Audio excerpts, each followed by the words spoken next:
She'd stopped believing the bell over her bakery door could bring her anything but customers. And that was exactly the kind of woman the world had decided. Rosalind Farrow was 40 years old. Flour worked permanently into the creases of her knuckles, a hardened kind of tiredness on a face that had been broken by abandonment, running a failing little bread shop in a tired corner of Providence, where the rent came due faster than the good news ever did. She had a 7-year-old girl named Poppy, a stack of overdue notices she kept in a drawer she tried not to open, and a heart she'd folded up 16 years ago and put away like a summer dress she'd grown too old to wear. She was steady, she was useful. She was the one the neighborhood came to when a child wouldn't stop crying or a marriage wouldn't hold, and she'd made a quiet, unglamorous peace with the fact that no one was ever coming through that door for her not anymore. And then someone did. His name was Cassian Belmonte, and there'd been a time, back when she was 24 and reckless and still capable of hope, when that name had meant everything soft and dangerous in her whole young life. Now it meant something else. It meant the man who had left this city 16 years ago, vanishing so completely for the last 6 years that even his family stopped speaking his name. He had come back at last to bury a brother and an uncle inside the same terrible year, inheriting a crown he never wanted. At 37, the new head of the Belmonte family was rich in a way that frightened people, and ruthless in the way that keeps a man alive where softness gets you killed. He wore expensive silence, like other men wore cologne, capable of walking into rooms full of hard men and watching them go quiet. That autumn, the whole city was whispering the same thing. Poppy had run home to say that the boss was back, the old king was dead, and Cassian Belmonte was standing at the top of everything now. He was just 12 minutes across town from a woman who still kept, folded in a shoebox she never touched, a letter in his handwriting that had ended her whole life in a single kind, cruel paragraph. What she didn't know, what neither of them knew, not yet, was that he'd received a letter too, a letter in her handwriting, and that not one word of either letter had ever been written by the hand that signed it. For 16 years, two people had each believed the other one faithless, and each had built a hard, separate life around that wound, and each had been wrong. So when the bell over that bakery door finally rang for her, when a dangerous man in a dark coat stepped out of the cold, and into the warm yeast smell of a mother and a little girl kneading dough at the counter, it wasn't the beginning of the story at all. It was the moment 16 years of lies were about to come undone. And somewhere in the quiet, someone who'd gotten away with everything was about to realize the running was over. If a story about second chances, buried secrets, and the courage it takes to be chosen at 40 is the kind of story you love, do me a small favor and tap that like button right now. Share this with someone who believes it's never too late to start over. And subscribe to the channel so you never miss a single story like this one. Now let's go back to the afternoon a 7-year-old came running through the door with news that would crack a woman's whole quiet world clean in two. That afternoon, the sunlight had already leaned into the color of honey when the shop door flew open and Poppy rushed in, her school bag still thumping crookedly against one shoulder, her breath broken from running all the way down Federal Street. The 7-year-old girl clung to the edge of the counter, her cheeks flushed, her eyes blazing with that bright light of a child who believed she was the first person to know something enormous.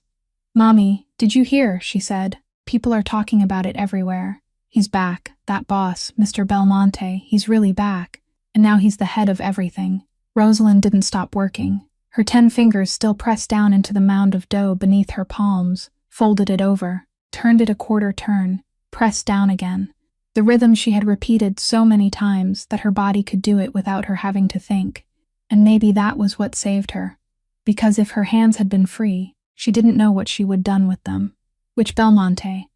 "Sweetheart," she asked, and her voice was so even that it surprised even her, flat and smooth as rolled dough. "This city has plenty of people with that last name." The little girl shrugged with the impatience of 7 years old. "I don't know. People just said his name is Cassian. Miss Marlowe at the laundry shop said he disappeared years ago, and now he's come home to inherit a whole empire. Mommy, can you imagine? It's just like in a movie." A clock on the old oven still ticked steadily in the corner of the kitchen, and Rosalind heard every beat of it clearly, 1, 2, 3, as though time itself were counting down toward something she couldn't yet name. "He must be very lucky," she said, and turned the dough another quarter turn. She didn't drop anything. She didn't sway. She didn't let her face change color in front of the daughter, who was waiting for a reaction worthy of her news. She only reached for another pinch of flour to dust the counter and told the child to go wash her hands, then sit on the high stool by the window and finish her handwriting homework, because it would be dark soon. Poppy obeyed, a little disappointed that her mother didn't seem amazed at all, and Rosalind let her believe that her mother was a dull, grown woman who didn't know how to be moved by anything, because that version of herself, the calm mother nothing could shake, was much easier to bear than the truth, rising inside her chest like cold water flooding into a cellar. She placed the last batch of dough onto the tray, covered it with a damp towel so it could rest, and while she carried out those familiar motions, she felt her hands still obediently following orders, while the rest of her had gone somewhere very far away, to a place she had locked long ago and thrown the key over her shoulder. She baked Poppy a cinnamon roll, cut it in half, spread butter over it, and sat with her at the small table beside the window that looked out onto the street as the evening light slowly drained from the panes. And she listened to her daughter talk about recess, about the stray cat in the schoolyard, about all the little things of a world still whole. And she nodded in the right places, smiled at the right moments, and played the part of mother the way she had done every day for so many years. When the mother of one of Poppy's friends came to pick her up for the sleepover they had arranged beforehand, Rosalind packed a box of butter cookies for her daughter to take along, kissed the warm crown of her head, told her to be good, and stood in the doorway waving until the car turned out of sight around the corner. Then she went back inside. She flipped the sign on the door to closed, slid the bolt into place, and pulled the curtain across the lower half of the glass. She walked once around the shop, turning off most of the lights, leaving only the yellow lamp above the oven, and in that warm circle of light she stopped in the middle of the empty kitchen. Among the lingering smell of yeast and cinnamon, among the quiet she had traded an entire lifetime to possess, and only then, when there was no one left for whom she had to appear calm, did she let her hands begin to tremble. They trembled very faintly at first, then harder, and she gripped the edge of the counter to hold them still, her head bowed low, her breaths long and slow, the way people breathe when they're trying not to let a sob escape. Outside, through the narrow gap in the curtain, she could see the lit windows of the city coming alive, and she realized that for 16 years she had taught herself to turn her back on windows like those, had taught herself never to stand behind glass waiting for anyone, and she had thought that lesson had sunk into her bones, had thought it was something nothing could ever pull out of her again. She had been wrong. Just one name from the mouth of a child, and that whole wall had cracked in one long line from top to bottom. She stood that way for a long time in the oven light, until the trembling in her hands eased, until she could lift her head without feeling her face twist out of shape,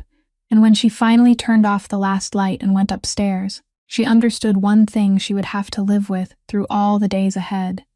that the piece she had believed she'd finished building had never truly been built on stone at all, but only patched together with distance and time, and now distance had vanished in a single afternoon. The next morning, the city woke beneath the thin mist of a New England autumn, and Rosalind had been standing in the kitchen since 4 o'clock as she did every day, because bread never waited for anyone's sorrow. Faro Bakery sat on the corner of Federal Street, a narrow shop barely wide enough for 3 small tables and a glass display counter, left to her by her father and kept alive through one hard year after another, by her own 2 hands. She lit the oven, mixed the yeast, rolled the dough for the sourdough loaves the whole neighborhood had grown used to buying, and as she worked, she thought of the stack of bills lying in the drawer beneath the cash register, the drawer she tried not to open on mornings when she needed steady hands, because inside were the notices from Providence Mutual Bank, reminding her that she was 2 payments behind on the mortgage loan for the shop, the electric bill from last month still hanging over her, and the overdue property tax notice for the storefront, which the city council had kindly extended by 2 more weeks, but wouldn't keep extending forever. She did that calculation in her head every night, turning it every possible way like a stubborn lump of dough, and every time the numbers still refused to come out even, still left a gap she couldn't make up in any month. But she had never let anyone in the neighborhood see that worry on her face, because pride was the last possession poverty, couldn't take away if a person didn't hand it over with their own hands. At 7 o'clock the shop opened, and people began to come in, not necessarily because her bread was the best in Providence, but because her shop was one of the few places left in the neighborhood that still remembered every customer by name. Mrs. Alvarez stopped by every Tuesday morning for a loaf of Italian bread, and Rosalind always saved the crispest one for her. Mr. Petrakis, a widower, sat for hours at the corner table with his cheap cup of coffee, and she had never once urged him to get up, because she understood that some people came here, not for bread, but for a place where human voices could be heard. When the Donnelly child ran a high fever, his mother didn't dare call a doctor because she had no insurance. It was Rosalind's door they knocked on at midnight, and she had gone, had brought down the child's fever with the knowledge she had gathered over years of caring for her own daughter alone, and had stayed there until morning. The whole neighborhood cherished her the way people cherish an old street lamp that has stood there so long, no one can imagine the road without it, and that affection was the only wealth in her life. Poppy was the center of everything. The girl had come into her life during a brutally hard winter 5 years ago, a sickly 2-year-old orphan left abandoned on the bakery's doorstep, wrapped in nothing but a threadbare blanket. Having long accepted that her own heart was dead to romance, Rosalind had taken the helpless child in, naming her Poppy and pouring all her repressed tenderness into raising her as her own. There was no father, no husband, and no shared past. It was simply a lonely woman saving a lonely child so they could survive the cold world together. Rosalind never allowed herself to regret the burden. Because a child fed no bitterness, and she had a precious daughter to feed, she learned how to carry everything alone, learned how to knead dough while listening to her daughter practice reading, learned how to mend clothes under the late-night light after the child had fallen asleep, and little by little, not in one day but through many quiet nights, she reached a decision she had never spoken aloud to anyone, that she wouldn't wait for anyone to come save her anymore, wouldn't stand behind any window hoping a car would turn onto her street. She had seen too many women do that, waiting for a man to come back, waiting for an apology, waiting for a miracle, growing old beside a window, until there was nothing left inside them except the waiting. She had chosen another road. She chose solitude deliberately, the way a person chooses to move into a harsh land that at least belongs to them. And she had tilled that land until it could sustain her, until she became a woman the whole neighborhood came to, not a woman waiting for someone to come to her. There were afternoons when the sunlight turned golden across the counter, and the shop was empty, when a familiar hollowness still rose inside her like the tide.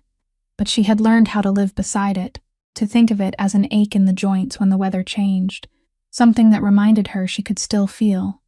not something she had to turn into a tragedy.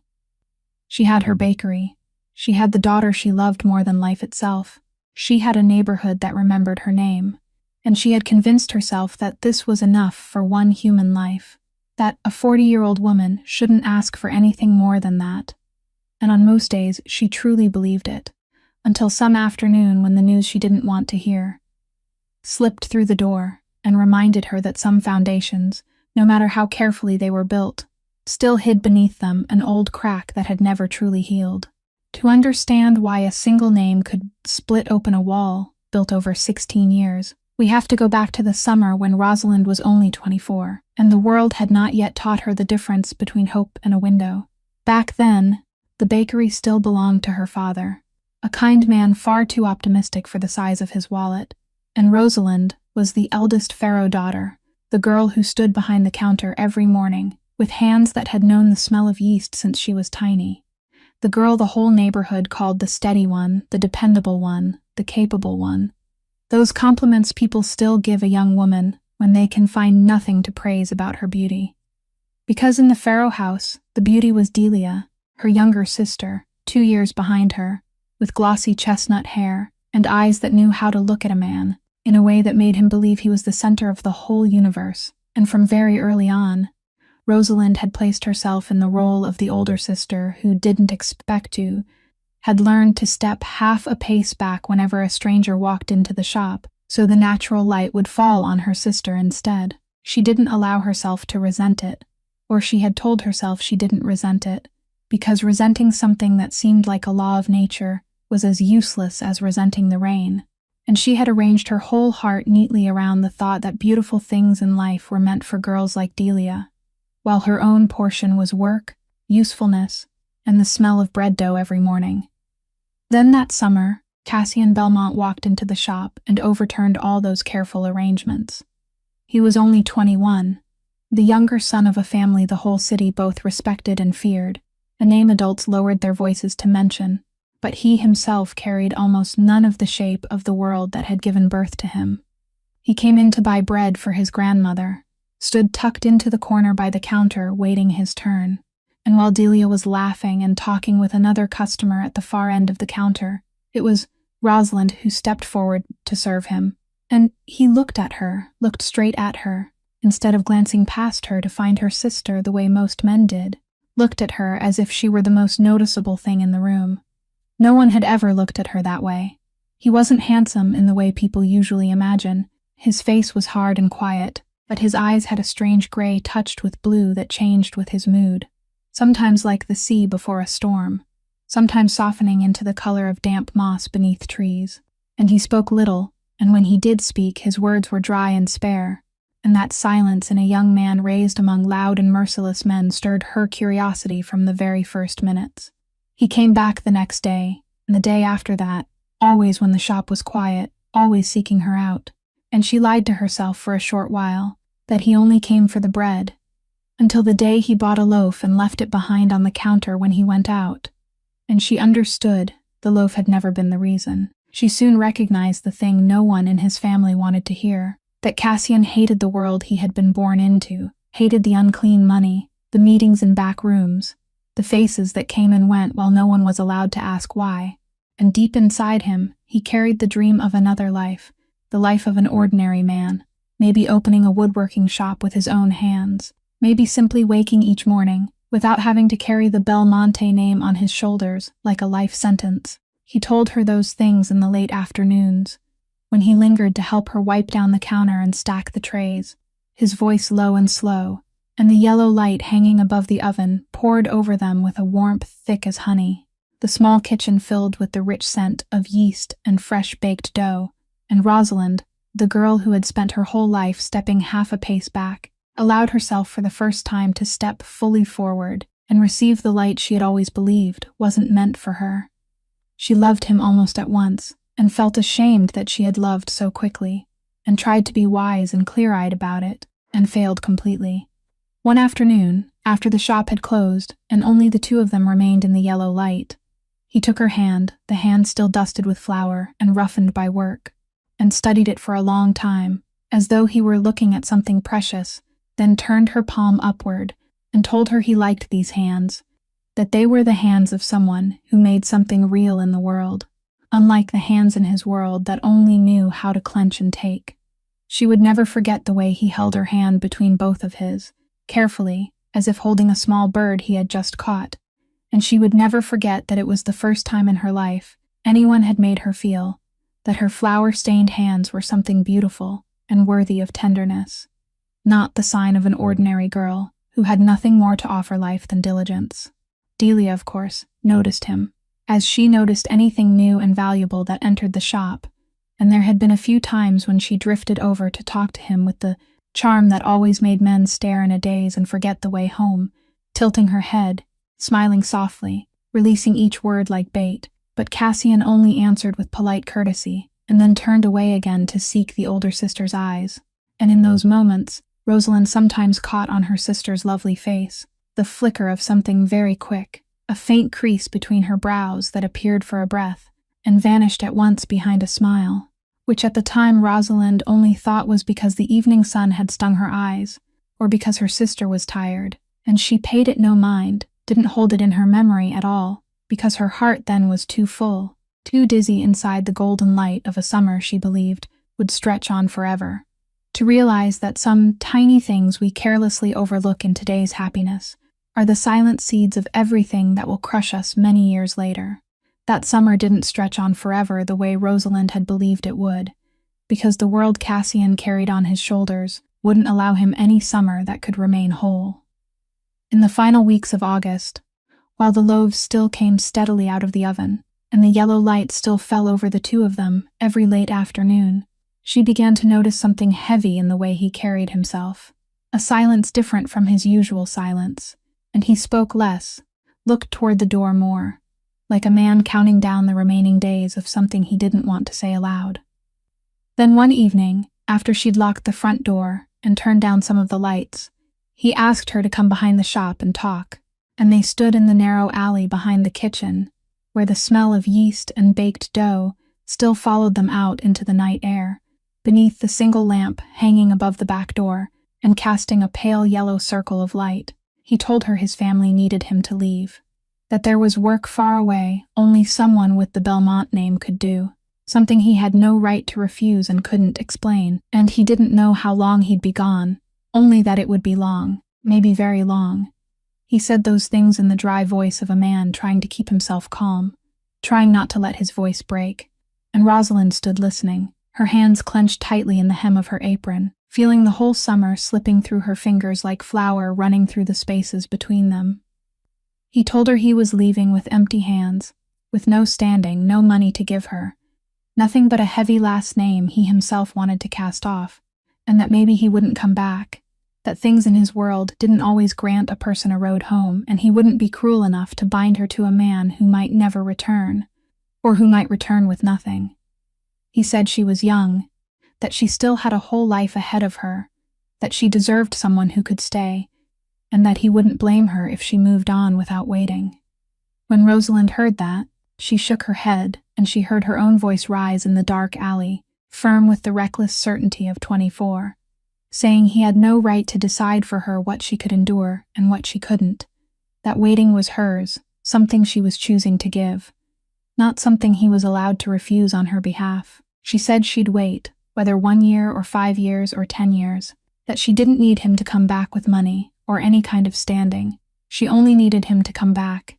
And she said those words with all the absolute faith of a young woman who hadn't yet been taught by life that sometimes, between a promise and the keeping of it, an entire world could force itself in with its own designs. He looked at her for a long time in that pale yellow light, and she saw something in his gray-blue eyes soften and then darken again, as if he were trying to memorize her face so he could carry it with him. He didn't kneel. He didn't speak ornate words, because he had nothing to give and wouldn't mock them both with an empty gesture. Instead, he took her hand, the very flour-dusted hand he'd once cherished, turned her palm upward, then bent his head and pressed his lips to it, a single kiss, warm and slow, then folded her fingers closed over that place, as if he wanted to keep the kiss resting there in her palm, to keep it there until the day he came home. And that was the whole betrothal between them. No ring, no vow before an altar, no witness but the yellow lamp and the smell of bread dough, only one kiss placed in the palm of a girl who didn't yet know the world could have other plans. She stood there, her hands still closed tight as he'd told her, and felt her heart become full and cracked at the same time. Full because she was loved like that, cracked because she was about to lose him. He told her to take care of herself, told her not to let her father work too hard, told her small, ordinary things people say when they don't dare speak the one thing that truly matters. Then he stepped back once, then again, his eyes still fixed on her, until his shadow reached the mouth of the alley and blended into the darkness of the street. The next morning he truly left, quietly, the way he'd always lived, without any loud farewell, and Rosalind stood behind the bakery's glass door looking out at the empty street, her palm still holding the warmth of the kiss from the night before. And she told herself she'd wait, that waiting, when a person still had hope, wasn't torture but a promise kept every day, and she entered the first months of that separation with her heart still intact in its faith, never suspecting that some partings, however painful, were still far kinder than what was waiting for her ahead. In the first months, that waiting still wore the shape of something beautiful, because the letters still found their way back to her steadily. They didn't arrive on any fixed rhythm, sometimes separated by a few weeks, sometimes by a whole month, thin envelopes stamped with postmarks from strange places Rosalind had to search for on her father's old map before she knew where he was in this world. And every time a letter lay beneath the door while the sky was still dark, her entire day seemed to glow from the inside. He wrote briefly, in the dry, spare way that was always his, telling her small things about the places he had gone, about the cold that cut into the skin, about muddy roads, about the people he met but never clearly said who they were. And beneath those lines that seemed to hold only ordinary details, there was always one thing spoken without needing words, that he still carried her inside his chest, that he hadn't forgotten. She read each letter so many times that she knew every comma by heart, kept them in a tin box hidden beneath her bed, and answered every one of them, telling him about the bakery, about her father, about the new batches of bread she was trying, about all the little details of a life standing still, as it waited for the day he came home before it could truly begin living again. And she lived among those letters, lived from one envelope to the next, like crossing a bridge. And although the waiting was heavy, it was a clean kind of heaviness, a thing with an ending somewhere at the far end of the road, because he was alive, he was still writing. And how could any separation in this world last forever? Then, in the second year, the letters began to change. At first, the change was very small, a vague cooling that was hard to name, the lines growing shorter, the hidden warmth that used to breathe beneath the words becoming more and more absent. And she reassured herself that it was only because the work was hard, because he was exhausted, because the distance was too great, because a man carrying the things he was carrying couldn't always have enough strength left to write tenderly. Then the spaces between the letters kept stretching longer, 1 month, then almost 2 months, and every morning she still looked down toward the crack beneath the door, with a hope that took more effort to hold on to with each passing day, until the morning the final letter came home, the letter that closed everything. It lay on the floor just as every other letter had once lain there, and she bent to pick it up with the same familiar flutter in her chest, not knowing in the slightest that she was holding in her hands the thing that would end an entire life. The handwriting was his, or it was a handwriting so much like his that she never thought for even 1 second to doubt it. The letter was written in a kind tone, and that kindness was the cruelest thing of all. It said that the years in faraway places had changed him, that he had witnessed and done things that made a man no longer worthy of the gentle hopes of an old time, and that he wouldn't lie to her. He had developed feelings for another girl, the daughter of someone from his world. And he was returning to her every promise she might still feel bound by, asking her to forget him and live as happily as she could, and then he signed his name at the bottom, as if signing as a friend. Rosalind read that letter exactly 4 times, standing motionless by the door, as though if she read it once more, the words might rearrange themselves into some kinder meaning. And then she quietly went out to the back steps behind the bakery, to the very alley where he had pressed his lips to her palm on that summer night years before. And she sank down on those steps and couldn't stand up again for a very long time. She didn't scream or weep, because there wasn't enough of anything left inside her then to break into sound, only a cold emptiness spreading slowly from the center of her chest, all the way to the tips of her 10 fingers, and she sat there staring at her palm for a long time, the palm he had told her to close so she could keep a kiss safe, now nothing more than a flour-stained hand, like any other hand in the world. She wrote back to him exactly once, one very short letter, only wishing him every good thing, because even in that hour she still had her pride, and would never lower herself to beg, and from then on she never received another word from him again. Not a single line, ever. And as if that pain still wasn't enough for her fate, within the next year, her father's business collapsed completely. The debts his excessive optimism had quietly piled up over so many years suddenly crashing down, all at once, and she had to live through the whole ruin of it, the creditors coming to knock at the door, the slow selling off of one household possession after another. And amid all of that, her father's health kept fading until he breathed his last on a winter morning, leaving her with a bakery that had been almost entirely mortgaged and leaving her to face life alone, with nothing but her bare hands. By then Rosalind had run dry of tears, with not one drop left to cry for anything more. She quietly folded away that radiant summer from years before the way a person folds a dress they have grown too old to wear,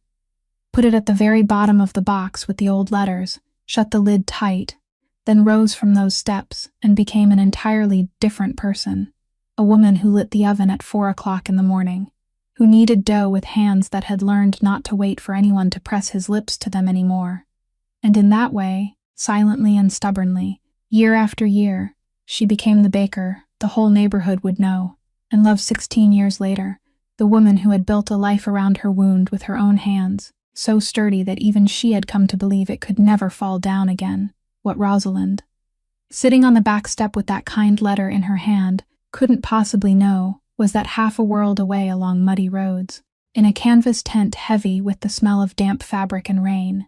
Cassian Belmont had received, a few weeks before she did, a letter written in her handwriting, or in handwriting so much like hers that he'd never thought to doubt it for even 1 second. That letter told him she had thought again about the uncertain future of a man from a world like his, that her family was pressing her toward a marriage with firmer foundations, a man who could give her a real life, and that she would be married before that year came to an end, and she asked him, for both their sakes, to let her go and not write to her anymore. He read it exactly once, then folded it very small, folding it again and again, until it was nothing but a hard little square, and he slipped it into the inside pocket over the left side of his chest, close to his heart, and he let it stay there for many years afterward, the way a man leaves a piece of shrapnel buried in his flesh, because taking it out would be more dangerous than carrying it. He didn't write her any answer of release, not because he didn't want to, but because his hand couldn't form those words, and then he simply stopped writing, because a man with self-respect didn't force his letters onto a woman who was about to belong to someone else. He believed what that letter said with complete and bitter trust, believed that the steadiest, most dependable girl he had ever known had looked once at his empty hands and then turned away to choose safety, and he told himself the fault was his own, that he had been foolish enough to place his faith in something that beautiful in a life like his. And from that night on, something inside Cassian went out, not burning up in flames, but quietly going dark like a lamp, turned all the way down and then blown out, and he stepped into the work of his family with a new coldness that made even the hardest men around him keep their distance. In the world he lived in, a man who no longer cared whether he lived was an asset, because he would accept the work other men refused, would walk into places other men backed away from, and would do things other men didn't dare, and Cassian became exactly that kind of man. They gave him distant assignments. The filthy and dangerous work the family needed silenced, and he carried it out with a calm so chilling it unsettled people, not because he was brave, but because there was nothing left inside him precious enough to fear losing, and what the world called his courage was really only the indifference of a man who had been stripped of the only reason coming home had ever meant anything. He rose because of that, rank after rank, not because he craved power, but simply because reckless men who still survived were always useful, and each passing year laid another hard layer over him, the way an oyster slowly coats the grain of sand that hurts it, until the first grain, the first pain, was buried so deep that even he almost forgot its true shape, remembering only that it was still there, hard and cold, whenever the night became too quiet. He left the city when he was 21, and for 16 years he didn't set foot there again. 16 years spent in places where the name Providence was only a sound belonging to another man who had died in the alley behind a bakery long ago. During the first 10 years, news of him still drifted back to the family now and then through private channels, word that he was still alive, still climbing, still growing colder and more valuable with each passing day. But in the last 6 years, even those scraps of news had vanished completely. He sank deep into a kind of work whose very nature was disappearance, cutting off every connection, no address, no message, not one trace to follow, until in the Belmont household people had begun speaking of him in the past tense, had stopped saying his name at dinner, had quietly placed him among those names every family like theirs possessed, the ones who left and were never confirmed alive or dead. And through all those 16 years, across every strange city, every smoke-filled room, every agreement signed in the dark, Cassian Belmont had lived with a belief as solid as bedrock, that the girl who had once stood behind the bakery counter with flour-stained hands had betrayed him, had chosen money instead of waiting, and he had built the whole of his ruthless self on the foundation of that belief, never knowing that the foundation had never been true, that it was only a line written by a hand that wasn't hers, and that on a street corner, 16 years and a few miles away from him, there was a woman building an equally hardened life around the exact same false wound. The news that called Cassian back after 16 years reached him in a place he would never later speak of to anyone, and it came not as an invitation but as a chain, 2 deaths in the same year had pushed him, the younger son no one had ever counted on, past every other head, until he stood at the top of something he had never wanted to touch. And he returned to Providence in the first harsh week of that autumn, with the heart of a man being escorted back to receive an inheritance. He would have refused, if people in this world were allowed to refuse such things. The family mansion stood on the edge of the city, a massive gray stone house, hidden behind rows of trees no one had trimmed in a long time. And when he passed through the gate for the first time after all those years, what greeted him wasn't grandeur but decay. Gutters clogged with dead leaves, windows in the east wing boarded over and covered with white cloth, an entire long row of rooms abandoned so completely that dust had settled in layers over the fine wooden tables, and the damp, moldy smell of a place once splendid, now being slowly gnawed from within by time and neglect. He walked through 40 rooms he had never thought would belong to him, rooms no one had ever thought would belong to him, and he didn't feel a single thing that could be called belonging there, because everything he had ever truly valued in life had been earned with his own hands, among men who slept in mud and rain, while this title had fallen onto his shoulders only because of the terrible accident of 2 coffins, and he carried it the way a man wears another man's coat, always aware of how tight and wrong it feels. The deeper he moved into taking control, the more he realized that the empire he had inherited was rotten from the inside, just like its mansion. In the final years of his life, his brother had become little more than a frail shadow, letting everything slip from his hands, and in that emptiness of power, one man had quietly grown fat on his master's neglect, a man named Von Otway, who had controlled the organization's books and money flows for many years. Otway was the kind of man who knew when to smile and how far to bow, a heavy-set man with soft hands and a courteous voice, polished smooth to reassure people. But after only a few evenings sitting before the tangled stacks of ledgers he had made tangled on purpose, Cassian smelled the familiar scent of organized theft, false expenses, numbers that didn't match, streams of money flowing into darkness and disappearing without anyone ever being questioned, a whole network of bleeding the house, dry woven with care through the years while the old master was dying. He didn't move too soon, because 16 years in the underworld had taught him that a knife drawn too early only made the prey cautious, and he let Otway keep smiling and bowing, and believing he was still safe under a new master, who didn't yet know the ground beneath his feet, while Cassian watched silently, remembered, and waited for the right moment. In that entire cold mansion and in that organization full of faces he didn't trust, there was only one man Cassian still could trust, and that was Halloran, a man who had followed him from the years far away. A broad-shouldered veteran with a scarred face and a kind of loyalty that needed no words to prove itself.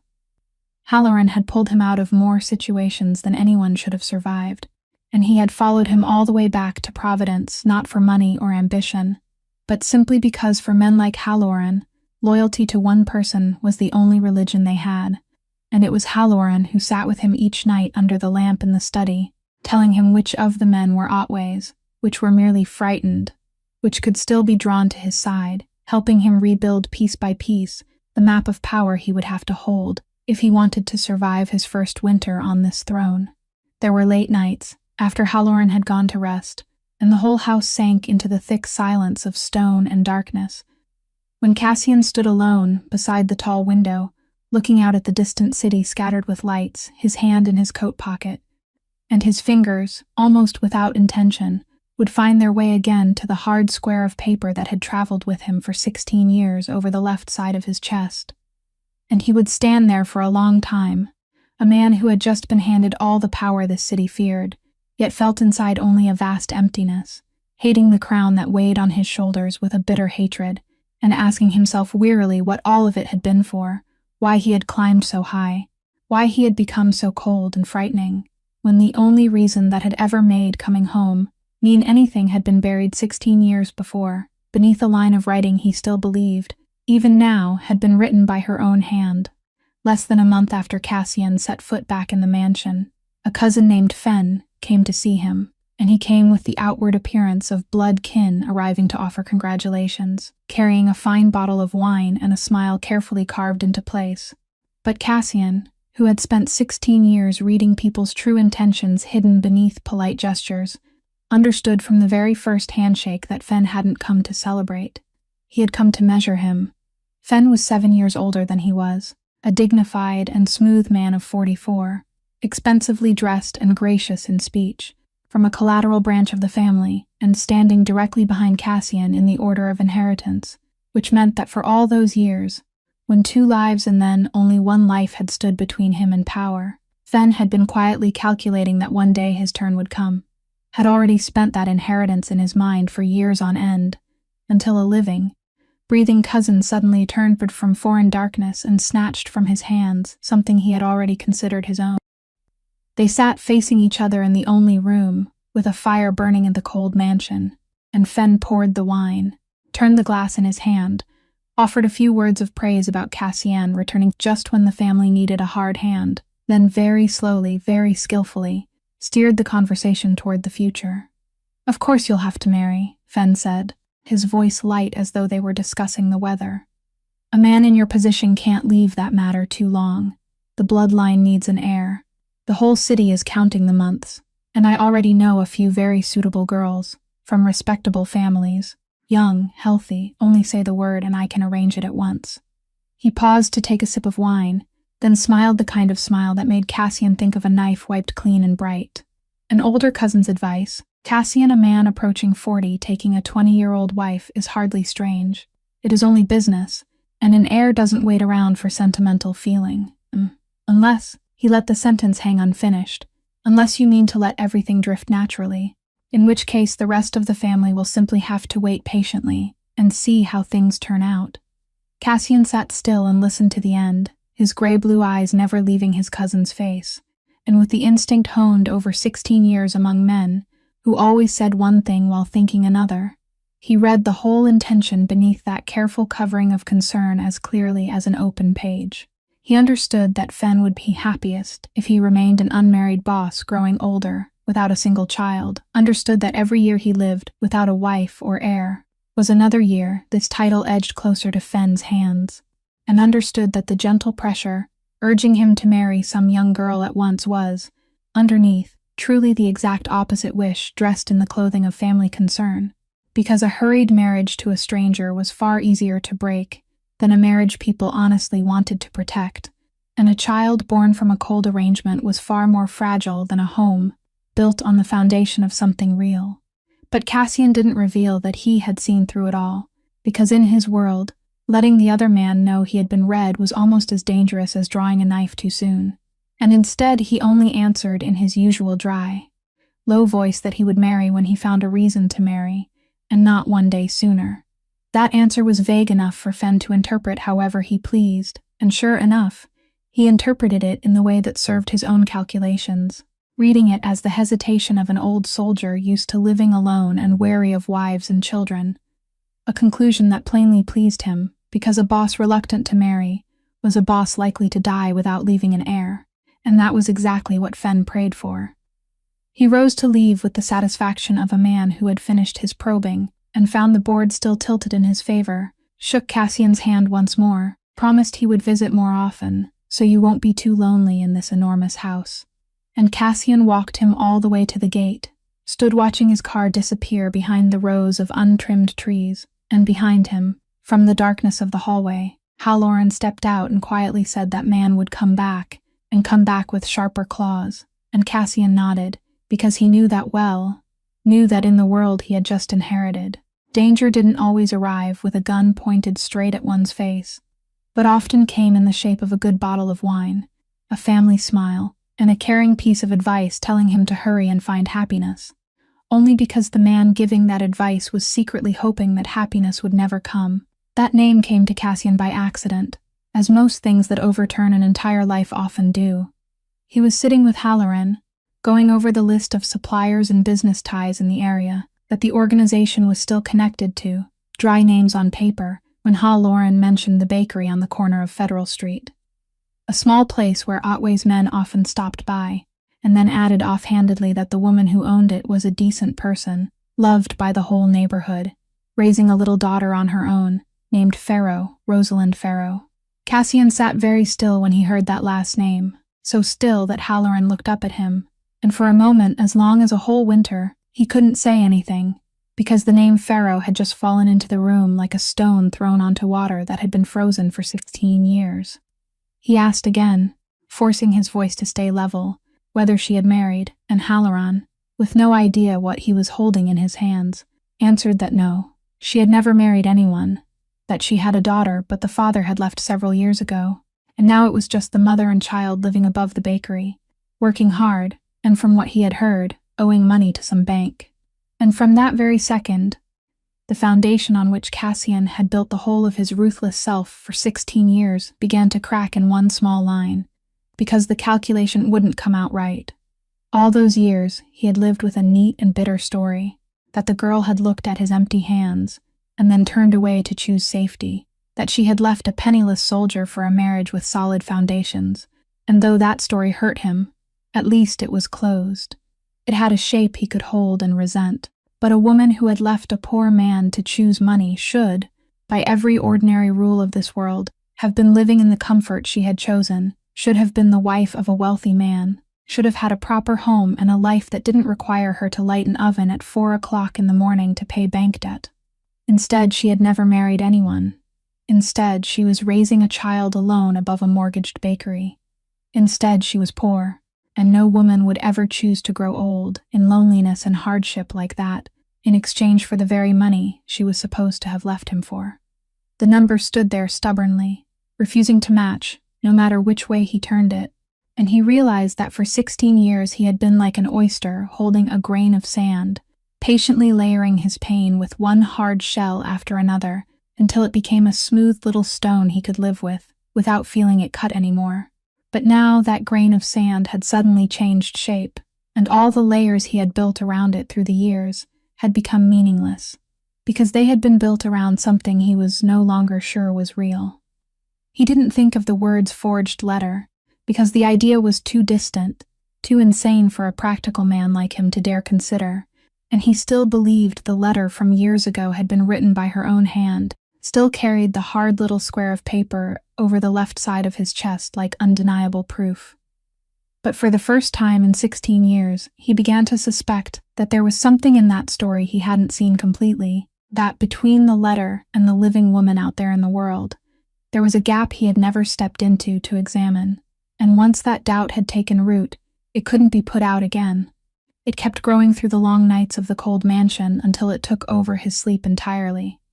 Night after night he lay awake, turning that impossible calculation over and over like a soldier, studying the same map again and again, searching for a road that ought to exist but couldn't be found, and in the end he understood that, until he went to stand before her himself, until he looked into those eyes himself, and heard that voice with his own ears. This doubt would keep gnawing at him until he died. So against his pride, against the hard shell that had covered him for 16 years, against every argument telling him to leave the past where it lay and not stir it up again, one afternoon Cassian decided he had to go see her, not to forgive, not to accuse, but simply because there was a number in his life that had refused to balance for 16 years, and he was the kind of man who couldn't live with a ledger whose final line was still wrong, and he needed, more than he needed air to breathe on those nights, to know what had truly happened in the alley behind the bakery during a summer 16 years ago. Rosalind had known this would have to happen sooner or later, because in a neighborhood this small, two people couldn't avoid each other forever. And through sleepless nights, she had rehearsed that meeting in her mind hundreds of times, had prepared herself for every possible situation, only to realize, when it truly came, that she hadn't been prepared for any of them. One gray late autumn afternoon, when the shop had gone quiet and she was wiping down the counter, a luxurious car stopped in front of the door, not his car, but the stately old car of his elderly aunt in the Belmont family, and the door opened and Cassian stepped out alone. She stood behind the counter, looking through the glass, and saw him pause for a moment, on the sidewalk, before pushing the door open, and the bell above the door rang with the familiar sound that for 16 years had only announced a customer, yet now rang to announce something she had no name for. He had grown older. Of course he had to grow older, so had she. But for 16 years she had carried in memory the image of a 21-year-old young man, and the man standing before her now was 37, his shoulders broader, His body hardened into the kind of shape only harsh years could carve, his hair touched with silver at both temples, and there was now about him the heavy stillness of a man accustomed to entire rooms falling silent when he entered. Only those gray-blue eyes were the same, and when they found her where she stood, in an apron still dusted with flour and with hands she hadn't had time to wipe clean, she lifted her chin and let him look, because he would see her exactly as she was now or not at all. She was past the age of rearranging her face to please any man's eye. For a moment neither of them spoke, and the bell had gone quiet, and there was only the ticking of the oven in the corner of the kitchen. "Miss Farrow," he finally said, and that dry, low voice passed through her like a key sliding into a lock long rusted shut. "I hope I'm not disturbing you. My aunt wanted me to come greet the neighbors in the area." "How thoughtful of you," she answered, and she didn't dip into a deep greeting, only inclined her head to exactly the degree a proper woman gives to a powerful stranger. "Not an inch more. What you see is what I am. I bake bread. People say it's tolerable enough." He looked around the small shop, at the trays of bread, at the hard-earned neatness of everything she had built, and she saw something pass across his weathered face when he said that she had built a great deal here, and in his voice there was something she didn't dare trust herself to read correctly.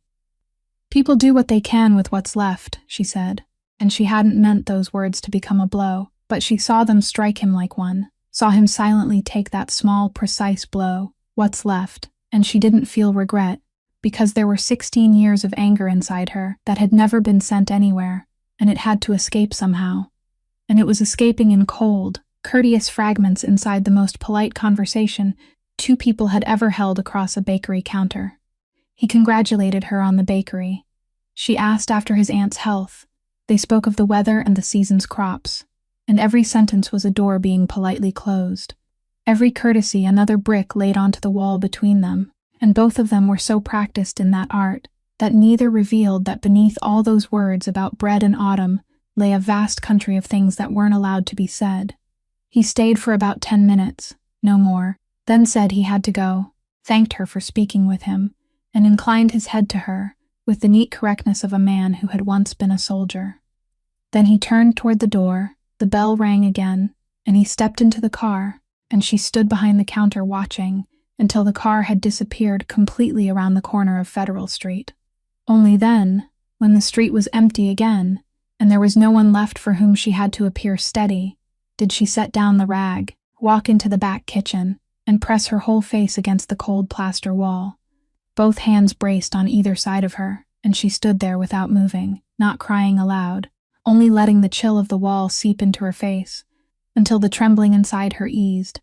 and as she stood there she understood one bitter thing, that all those years she had believed she had made peace with loneliness. But it turned out that peace had only been a treaty, signed with an enemy who was absent, and now the enemy had returned in flesh and blood, standing right in the middle of her bakery, and talking about the weather, and treaties signed with the absent never hold against a living person made of flesh and blood. A few days after that cold reunion, on a Saturday morning before the bakery had opened, Rosalind and Poppy were in the kitchen making bread together. The small ritual mother and daughter still kept every weekend, when the child didn't have school, and was allowed to stand on the stool, pulled close to the counter, so she could knead her own little lump of dough with her own hands. Poppy was dusted with flour from her elbows to the tip of her nose, absorbed in slapping her dough with all the seriousness of a 7-year-old who believed she was doing something terribly important, talking all the while in a long, rambling story with no beginning and no end about the stray cat in the schoolyard, and Rosalind stood beside her, rolling out another batch of dough, sometimes laughing at the unexpected turns in her daughter's tale, while the small kitchen filled with soft morning light and the warm, rich smell of yeast, the smell that had been the scent of her entire life, the smell that, though she wouldn't allow herself to think of it now, was also the smell of an alley and a promise from 16 years before. Then the bell above the door rang, though she was certain she had locked it, and when she looked up, she saw Cassian standing on the threshold, one hand still resting on the door he had just pushed open, and he stopped right there, frozen as though he had stepped by mistake through a door into another life, a life that might have been his. He had come on an errand for his aunt, with a note about ordering bread for a gathering at the mansion, But the instant he crossed the doorway, every business reason in his mind seemed to vanish, because the scene before him, a woman and a little girl standing side by side kneading dough in the morning light, both their faces speckled with flour, laughter still lingering in the air, was the very scene he had never dared let himself dream of through all those 16 years. The scene that had been taken from him by a line of writing he had always believed was true, and now it was laid out before his eyes, real, warm, and not his. He stood there, the man who made an entire city hold its breath when he entered a room, unable to say a word, and Rosalind stood still on the other side of the counter too. The rolling pin halted in her hand, and between the two adults lay a silence thick with all the things that couldn't be said, until the child herself, the only person in the room who didn't carry 16 years on her shoulders, broke it apart. Poppy looked up at the tall stranger with the fearless curiosity of 7 years old, and then, with the simple logic of a child that anyone who stepped into a kitchen ought to be given a task, she lifted her 2 flour-covered hands and asked if he wanted to help her shape the dough, because she was making a turtle, but it kept going flat, and his hands looked really big, so he could probably do it. Cassian looked down at the girl, and something passed across his weathered face that Rosalind couldn't fully read, something both painful and gentle, and she had been about to tell her daughter that he was busy, but before she could, he slowly, as if doing something he himself couldn't quite believe he was doing, took off his expensive dark coat and draped it over the back of a chair, rolled his shirt sleeves up to his elbows, revealing the old faded scars on his forearms that the child didn't even bother to notice, then stepped to the sink to wash his hands and came to stand beside Poppy's stool. The girl immediately began directing him in her solemn, commanding voice, telling him he had to squeeze it like this, roll it like that, make the turtle's head smaller, or else it looked like a frog, and the man who had once commanded killers, who didn't blink, bent down beside the child, his large, scarred hands clumsily working a lump of dough into the shape of a lopsided turtle, obeying every order she gave him. Rosalind stood nearby, her hands still resting on her own batch of dough as she forgot to roll it, and she watched the scene with a tightness rising in her throat that she had to swallow down, because something about seeing him, after all those years,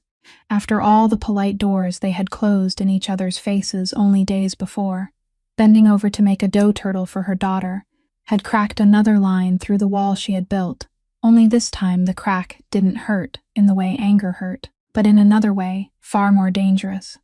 When the turtle finally took shape, misshapen but recognizable, Poppy cried out with delight and declared that he was pretty good and could come back next Saturday to help again, and Cassian, straightening, lowering his sleeves, lifted his eyes and caught Rosalind's gaze over the child's head, and in that moment, neither of them said anything, but both of them knew the first layer of ice had just cracked, and that it had cracked not because of anything spoken by the adults, but because of a child and a turtle made of dough, in a kitchen fragrant with yeast, the scent both of them, each in their own way, had carried in their hearts for 16 years without daring to give it a name. The person behind drawing those 2 people back toward each other, though no one realized it right away, was Cassian's elderly aunt, the woman the whole family, and nearly the whole city called Nana Connie. An old woman of 88 whose mind was still sharp as a surgeon's blade, and whose memory missed nothing. She had been a young girl in this neighborhood back when Rosalind's grandmother was still a new bride, and she remembered everything, every romance, every scandal, every marriage across the past 60 years. And she remembered with particular clarity one summer 16 years ago, when her younger nephew, that boy with the gray-blue eyes, had fallen so deeply for the baker's daughter that the whole neighborhood knew it, and she remembered exactly how that story had ended too. Through all those years, the version the whole city had agreed to believe, that the steady Pharaoh girl had left the boy to chase after money, had never sounded right to the old woman, because it didn't match anything she knew about that person. She had watched Rosalind for 16 years, had seen how that girl lived after her nephew went away, had seen her carry the whole ruin of her father's bankruptcy, bury her father, hold on to the bakery with her own hands, raise a child alone, and never once lean on any wealthy man. And the old woman was worldly enough to understand that a woman who left love to choose money didn't live a life like that, didn't grow old clean-handed and lonely beside an oven like that, and that calculation, just as it had for her nephew, had never come out right for her either. Old women who remember everything are dangerous to something carefully buried, and Nana Connie, with the sweet ruthlessness of those who are too old to waste time on delicacy, decided she would start digging.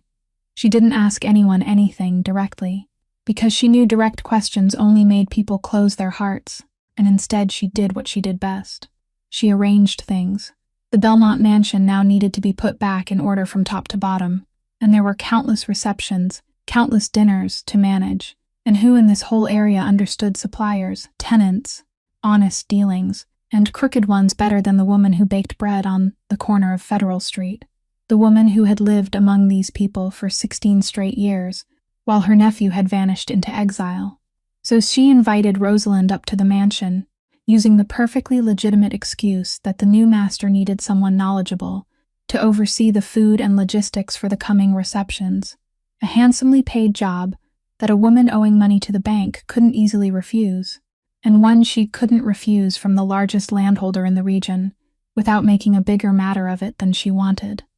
Within only a few days, Rosalind understood exactly what the old woman was calculating, and she stood caught between gratitude and anger, unable to decide which side to lean toward, because on one hand the job was a life raft for the debt tightening slowly around her throat, and on the other it pushed her under the same roof as the very man she had spent 16 years learning how to live without.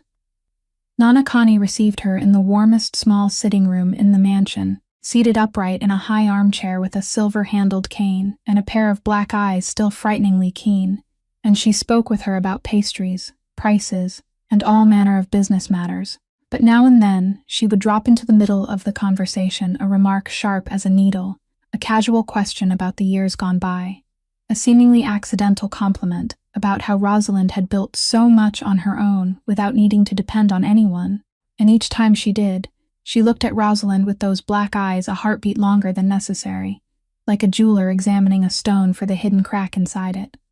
Rosalind, who was no easy opponent herself, met every one of those sweet sword strokes with the composure of a woman who had trained her face for 16 years, letting nothing show, and the old woman, instead of being annoyed, seemed even more amused, as if Rosalind's restraint only confirmed what she had long suspected, that behind this composed woman there was an entire story that hadn't been told correctly.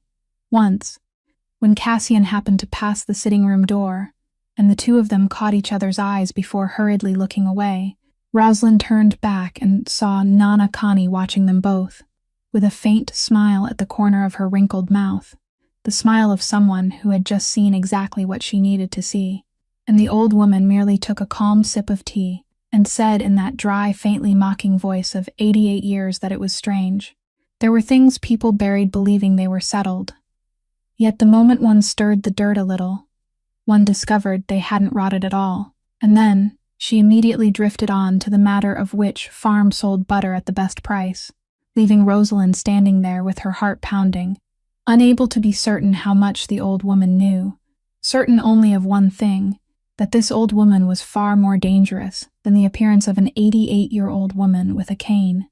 and that she herself had just been pushed, with a skill she couldn't resist, into an orbit she had sworn in her own heart she would never enter again. The logistics work forced Rosalind to come and go from the mansion several times a week, and it was during one such visit that she accidentally stepped into the middle of something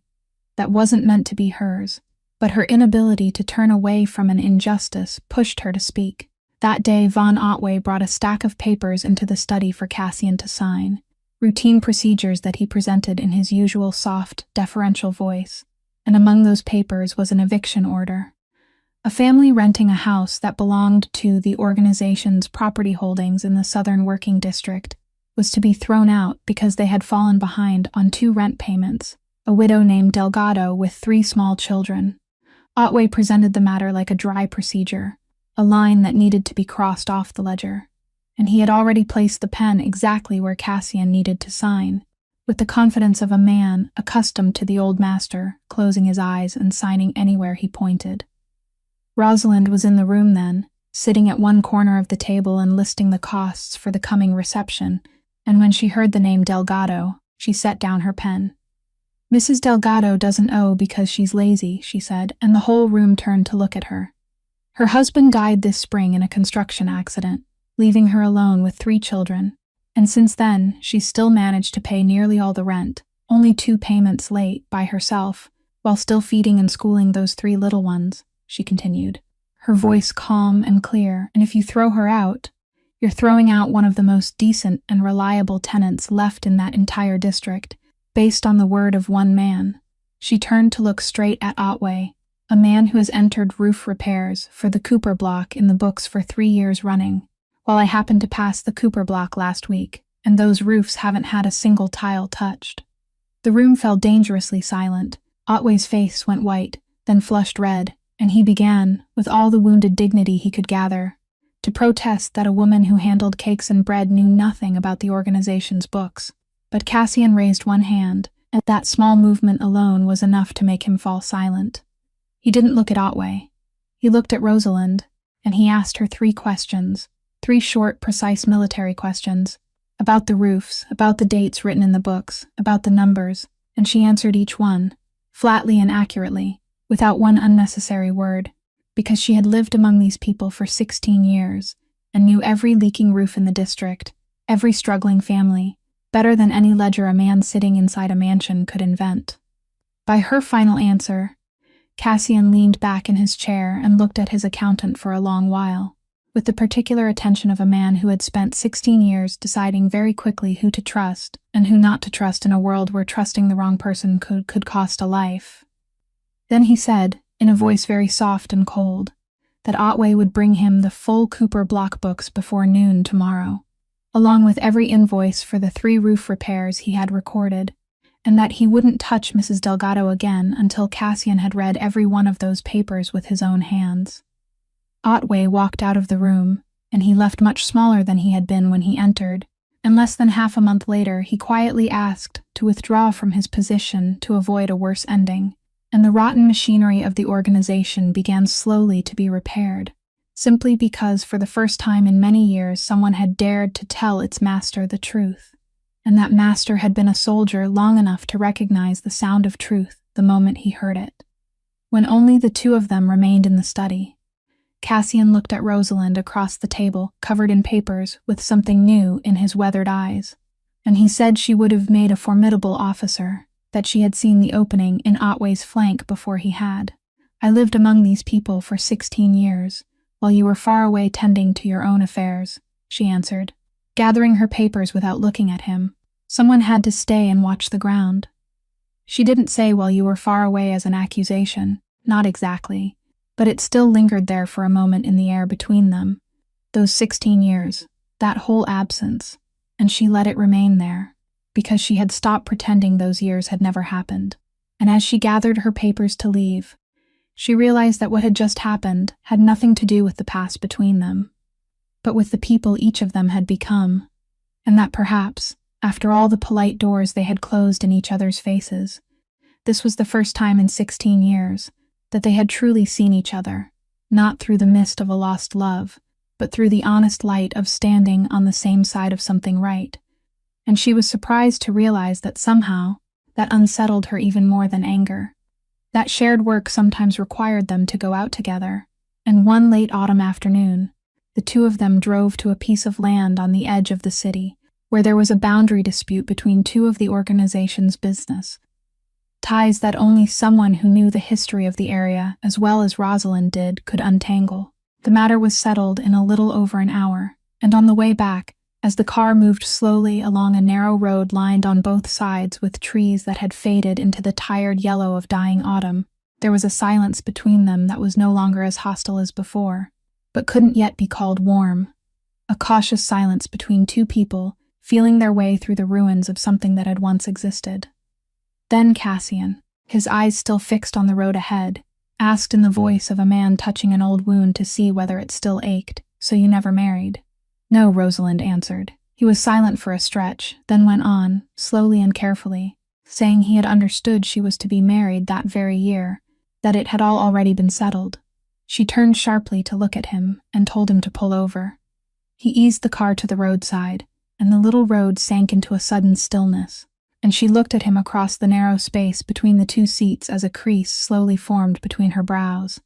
Settled by whom? She asked, her voice low and every word clear. I was never about to marry anyone, sir, not that year, not any year. There was no match. There was no man. There was nothing to settle, because there was no money, no proposal, and after one letter reached me, I had no heart left for anything like that. Where did you hear such a thing? He sat there in silence. The silence of a man who had just felt the ground shift beneath something he had been standing on for 16 years.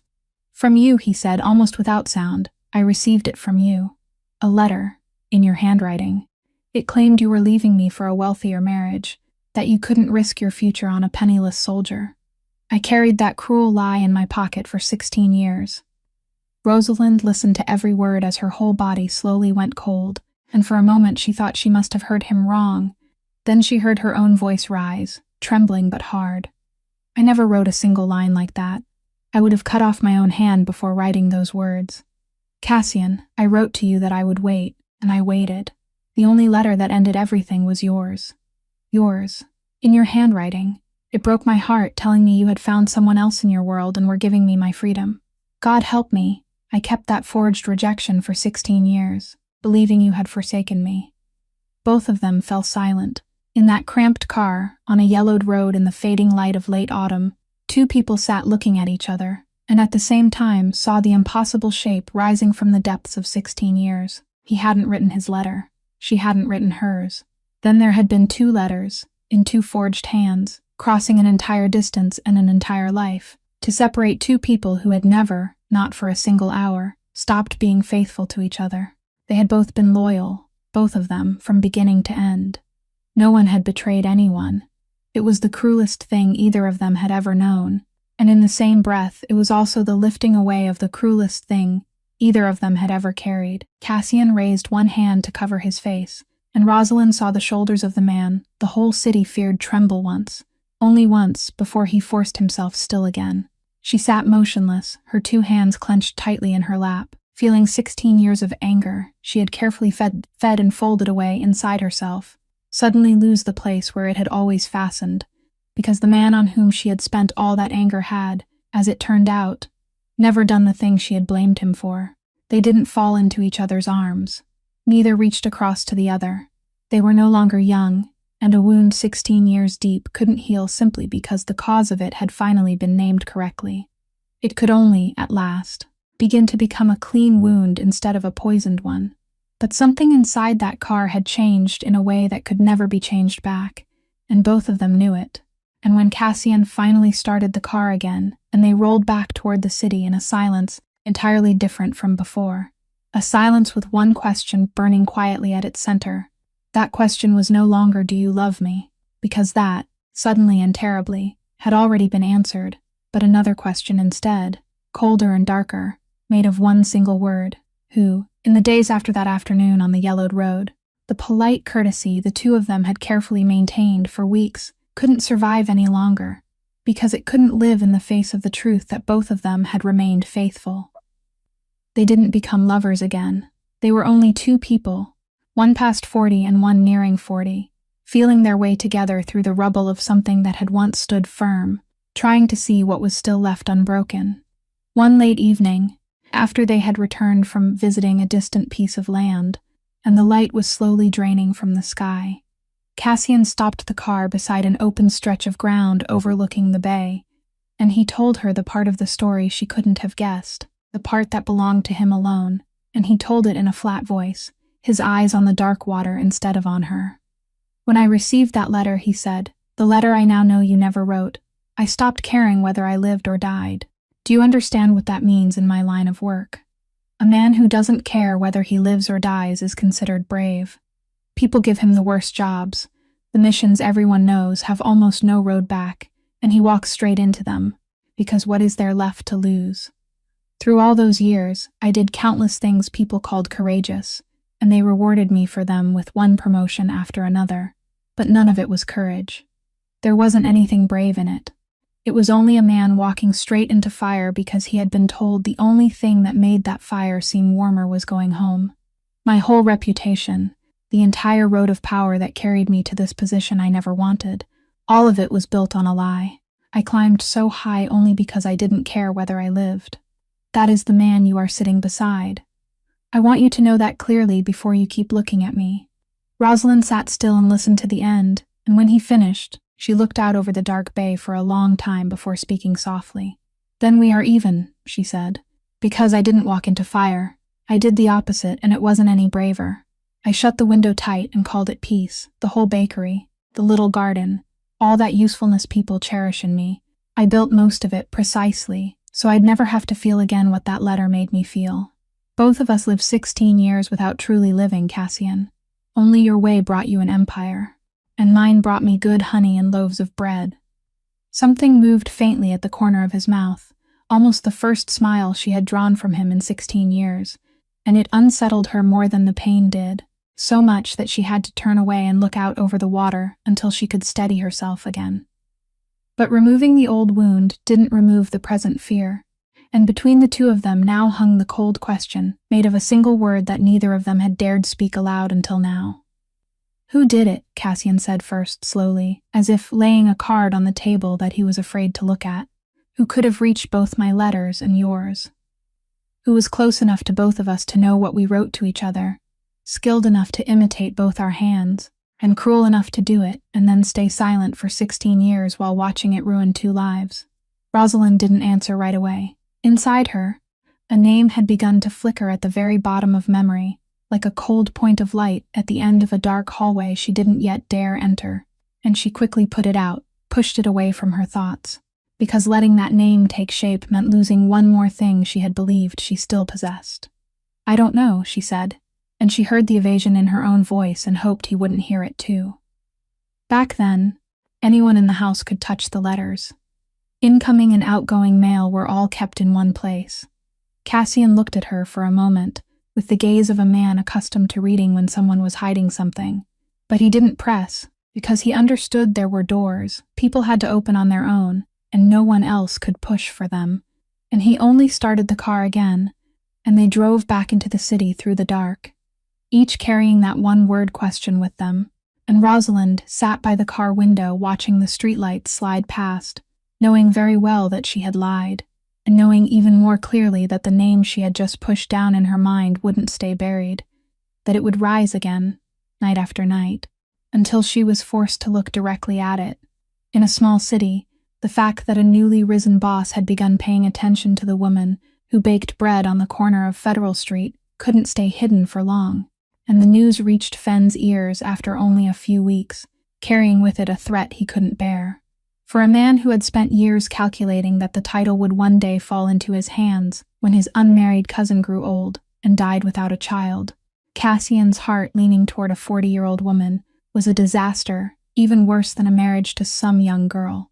Because a woman of that age would almost certainly not give him an heir, but a woman he truly wanted to keep could bind him to another kind of life, pull him out of the darkness, and once he had something to live for, he would stop being the reckless man likely to die that Fenn had secretly counted on. Fenn understood that, if he left it alone, that newly sprouting seed might grow into something that would block his path forever, and he decided he had to crush it before it broke the soil, not by aiming at Cassian, because aiming at a man like Cassian was suicide, but by aiming at the soft weakness he had just revealed after 16 years of showing none, aiming at the woman in her bakery. He sent men to do it late one night, the hour carefully chosen when the whole neighborhood was asleep, and surely no one remained inside the shop, because even a man like Fenn understood that causing an innocent death in a residential district would bring trouble he didn't want. He needed only a warning, a message written in smoke and ash.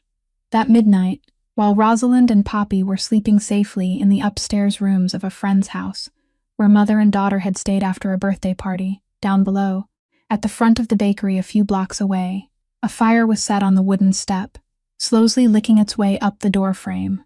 And if Mr. Petrakis hadn't been sleepless and looked out his window in time to call the fire department, the whole shop would have burned to ash. The flames were put out before they could bite deep into the inside, leaving only one blackened stretch of front wall,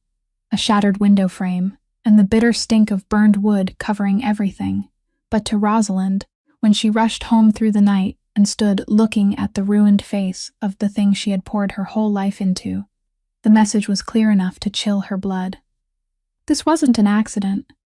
This was someone's hand placed on her shoulder, to remind her that she was stepping into a world with cruel rules where she didn't belong.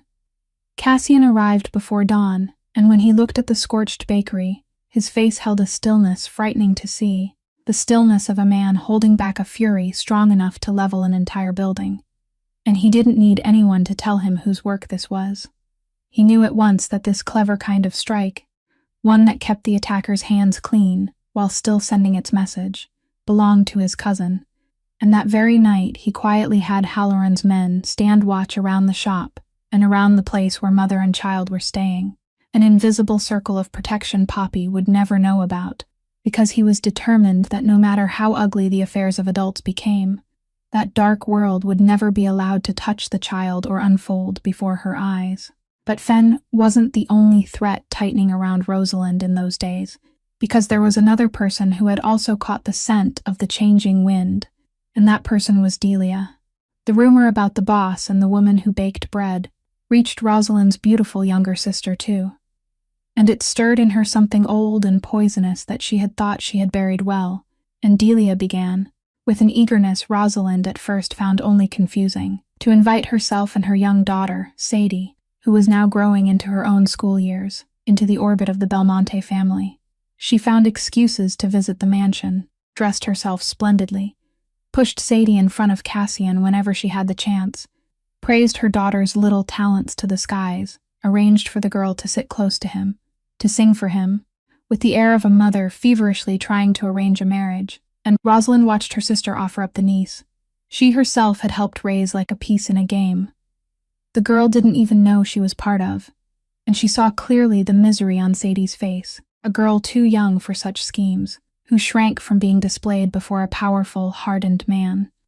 She still didn't fully understand why Delia had thrown herself into this so fiercely, why in her sister's eyes, whenever she looked at Cassian, there was something that went far beyond the ordinary ambition of a mother, something almost panicked, but that cold point of light at the end of the dark hallway in Rosalind's memory flickered again, brighter now, more persistent, and this time she found it harder and harder to put out. The night that settled every last hesitation in Cassian's heart was not one he had planned,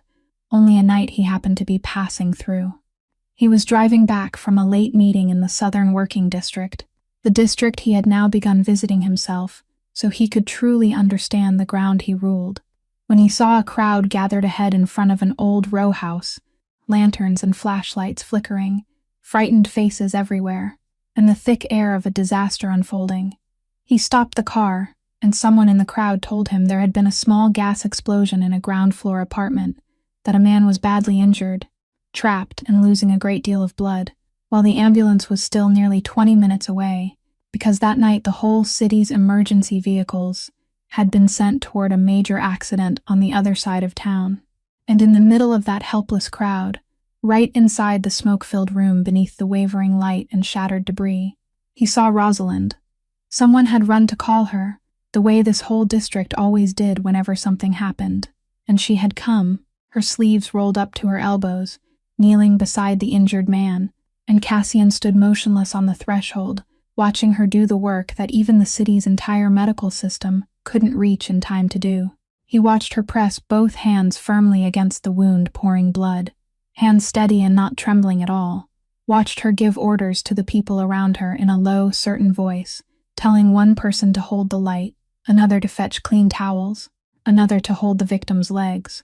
turning an entire panicked crowd into a group that knew how to obey simply through the calm that radiated from her, watched her use the knowledge she had gathered over so many years of caring for others to stop the bleeding, to keep the man awake, to speak to him in a voice gentle but unyielding, and telling him he would be all right, to keep looking at her, not to close his eyes, until the ambulance lights finally swept into the alley. And as he stood there, Cassian looked at the faces of the people in the district gathered around her, and he saw in their eyes something the city had never given him.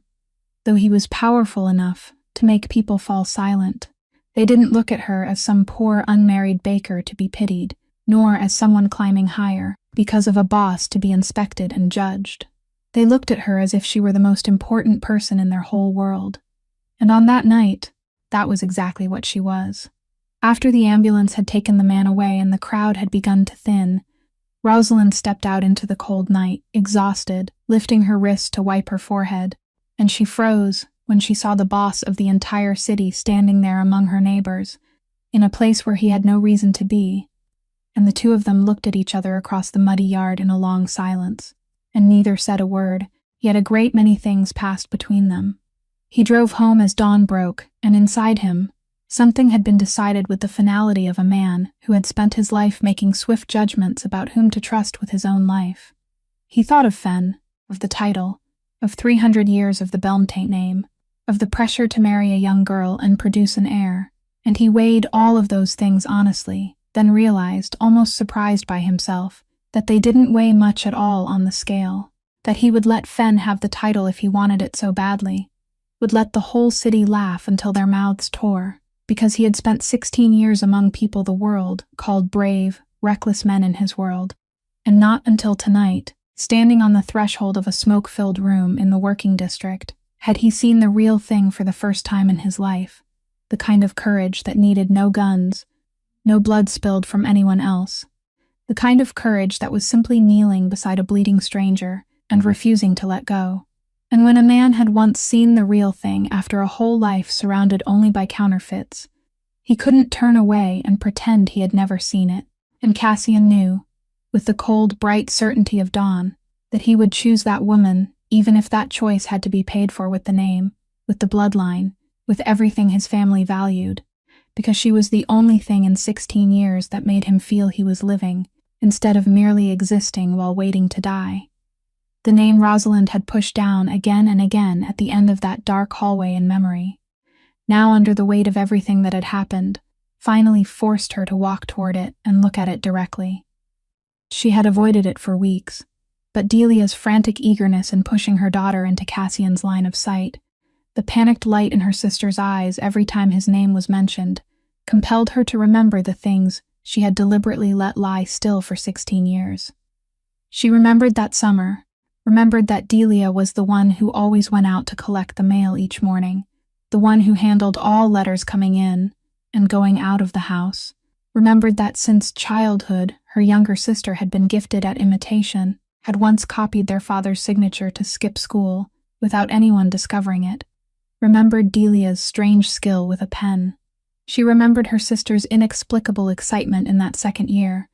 the odd eagerness every time there was a letter, and most of all, Delia's face on the day the farewell letter arrived, that consoling expression beneath which there had been something almost triumphant,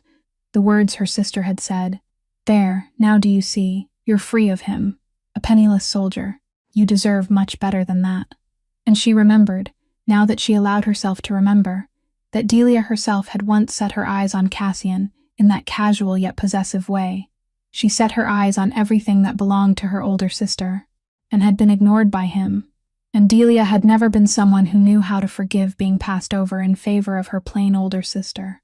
Everything fit together, fit so terribly and perfectly that Rosalind felt sick, and she still might have left that suspicion buried beneath the shell of what people called keeping peace in the family, if the proof hadn't found its own way into her hands, by a road she never could have expected. It came through Poppy. The child had been sent to Aunt Delia's house one rainy afternoon, and, while the adults were busy, she, who couldn't resist anything that looked like a secret, had rummaged through an old writing desk in the storage room, and inside a stuck drawer hidden behind another drawer, she found a stack of old papers tied with a faded ribbon. The child opened them and looked through them, as any 7-year-old would, and what she saw frightened her so badly that she secretly hid the whole stack in her school bag and brought it straight home to the one person in the world she trusted, her mother, even though she didn't fully understand what she was holding. "Mommy," the child said, her face white, holding out the papers with both hands as though they burned. "I don't understand these. There are some pages that look a lot like your handwriting, but I don't think you wrote them. And there's another one that looks like Uncle Cassian's handwriting, too. I saw your name in them. Please look and tell me I'm just imagining it." Rosalind took the stack of papers, and she looked, and the whole world tilted beneath her feet. They were her real letters, the real letters she had written to Cassian years before, filled with waiting and love, the letters she had written and believed had been sent. And yet here they lay, intercepted, never once reaching his hands, kept for 16 years for no reason any healthy heart could imagine. And with them were drafts, practice sheets, the handwriting of a younger Delia laboring to turn itself into Rosalind's hand, line after line, then practicing itself into Cassian's hand, an entire patient apprenticeship in forgery. And at the bottom were the clean copies kept back after the cruel letters had been perfected and sent away to do their work. Everything was days there, undeniable. 16 years of 2 lives lay wrapped in a faded ribbon in the trembling hands of a child. And what sent the deepest chill down Rosalind's spine wasn't the betrayal, but the fact that the person who had committed it had kept all these things, had been unable to burn them for all those years, which told her more about her sister's 16 years than any confession could have, because only the guilty keep what can condemn them, driven by some terrible need to keep the truth alive somewhere, even while trying desperately to bury it. "You're not imagining it," she said to her daughter, her voice strange even to herself, then pulled the trembling child into her arms and held her tightly, because no matter what came next, this child must not be made to carry it alone. "You were very brave to bring these things to me, sweetheart. Now you have to let me keep them," she said. "They're mine. They were always mine." And above the warm crown of her daughter's head, Rosalind closed her eyes and knew that the cold point of light at the end of the dark hallway had finally shown its full shape. And it wore the face of the person she loved and feared having to accuse more than anyone else in the world. There was one thing Rosalind had to do before she allowed herself to step toward anything else, and it was the hardest thing in this entire long story, harder than that afternoon on the yellowed road, harder than the night she saw the bakery scorched black because she had to face her sister. She didn't go because she wanted revenge. She understood that when she looked deep inside herself, that the 16 stolen years had burned out every desire for vengeance in her, leaving only a vast weariness and one single need, to hear the mouth that had caused it all speak the truth aloud. She went to Delia's house on a winter morning, when Warren was away and the large cold house held only the 2 sisters, and she stepped into that elegant sitting room, placed the stack of letters tied with the faded silver ribbon on the table between them, and said nothing. Delia looked down at the papers, and her beautiful face didn't collapse the way Rosalind had imagined it would.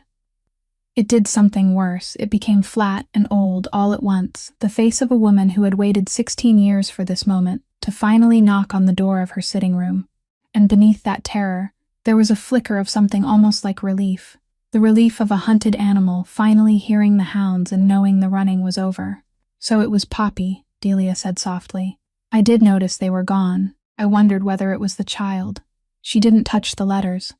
You've come to ruin me, I suppose, and you have every right to do it. If Cassian finds out what I did to his life, he will destroy us, and Warren will cast me out to save his own name. This whole city will spit on me. My entire survival is in your pocket. All you have to do is open it." "I didn't come to ruin you," Rosalind said. "I came to ask you why." And Delia spoke because there was nothing else left to do but speak, and it poured out of her in a flat, exhausted voice holding 16 years of bitterness. That she had loved him too, or had wanted him, a distinction she had never bothered to make, that she couldn't bear the plain older sister, the dull, steady sister, having the one man who had ever made the whole neighborhood take notice, while she, the beauty of the family, was offered only Warren and his dreary wealth.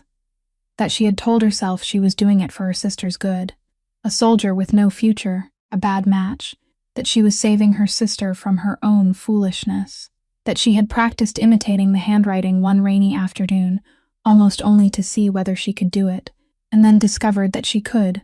And then the game had gathered a momentum she couldn't stop, and the letters had been sent, and it had been done, and there was no way to undo it anymore.